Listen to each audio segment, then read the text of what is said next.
Good afternoon, everyone. My name is Arnavia Danalin from BSBA 4A.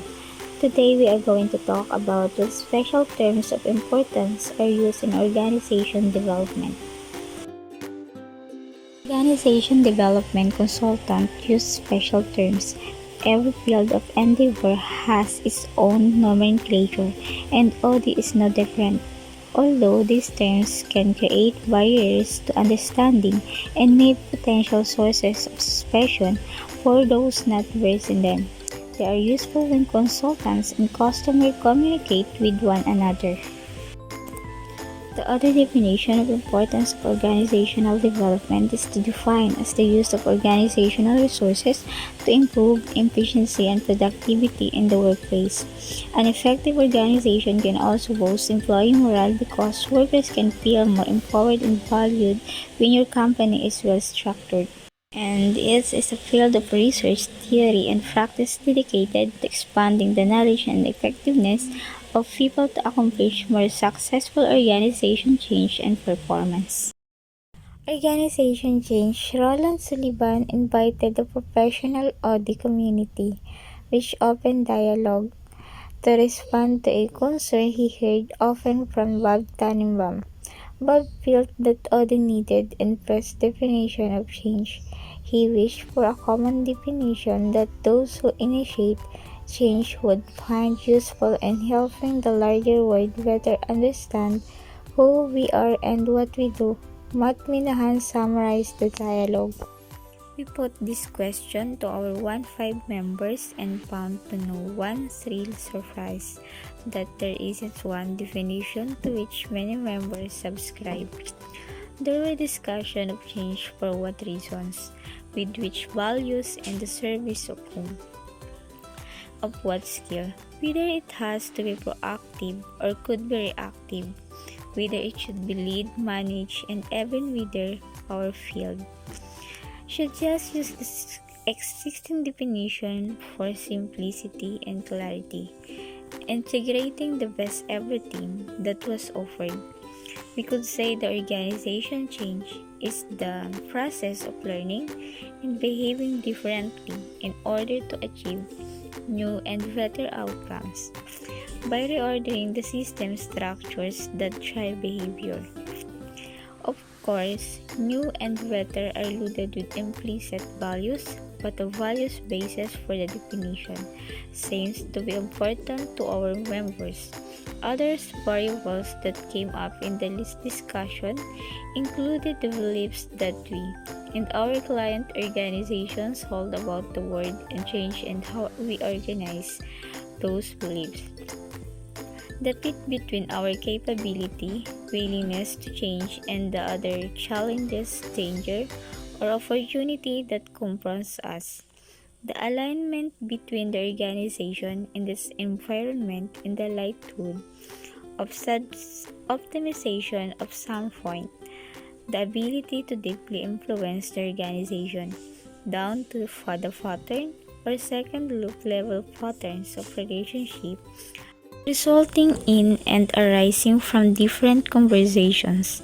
Finally, there was an interesting conversation about the difference between managing change as reacting to the environment versus leading change as anticipating and influencing the environment.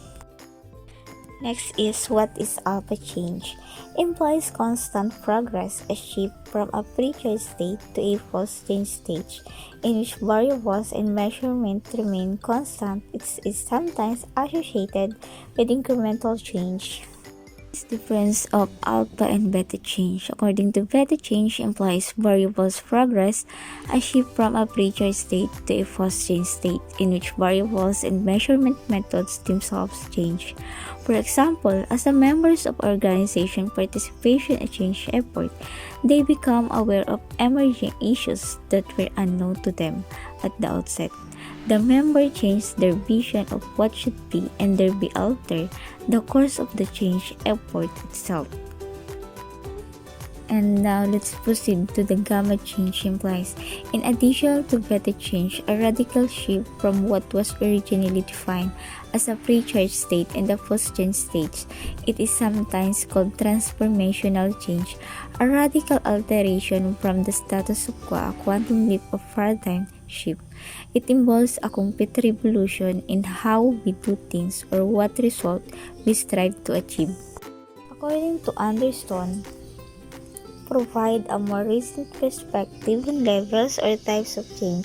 They distinguish between what is developmental change. It represents the improvement of an existing skill, method, performance standard, or condition that for some reason does not measure up to current or future needs. Next is what is transitional change. Rather than simply improve, what is transitional?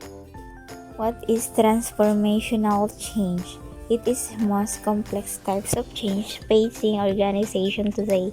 Simply said, transformation is the radical shift from one state for being another. Significant that requires a shift of culture, behavior, mindset to implement successfully and sustain over time.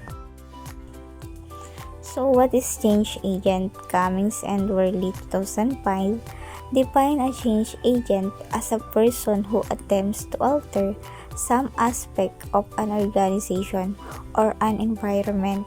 Change agents may come from inside our organization, in which case they are called internal consultants, or they may come from outside an organization, in which case they are called external consultants. It is interesting to note that recently Ranker takes the term change agent to a new level. As the classic definition above states, traditionally we have heard the phrase used to define a person, but management pundit Ranker challenges us now to see the organization as change agent. Next is what is client. The client is the organization, group, or individual whose interest the change agent primarily serves. Although consultants often think of the client as the one who authorized the change effort and pays their bills, they are not always certain whose purposes are to be served. For this reason, a key question for any audit consultant to consider is who is the client. Barney, 1977. On occasion, the client may not be the one who originally sponsored or participated in the change effort. Next is culture. One focal point of OD is making changes in an organization's culture. Prior to the early 1980s, the issue of culture was restricted to anthropology and odd circles, but culture became a popular buzzword after the publication of Corporate Cultures, The Rites and Ritual of Corporate Life by Deal and Kennedy 1982, and Search of Excellence Lessons from America's Best-Run Companies by Peters and Waterman 1982. Peters and Waterman provided numerous examples demonstrating the importance of culture in many of the best-known and best-run companies in the United States at this time. Generally, corporate culture means culture should not be confused with climate. Culture refers to the overall organization. Climate refers more specifically to how things are done in a local team, department, or site. Let's proceed to the intervention. In the nomenclature of OD, an intervention is a change effort or a change process. It implies an intentional entry into an ongoing system. Cummings and Worley 2005 define intervention as any action of the part of a change agent. Intervention carries implication that the action is planned, deliberate, presumably, and functional. Many people suggest that an OD intervention requires valid information, pre-choice, and high degree of ownership in the course of action by the client system.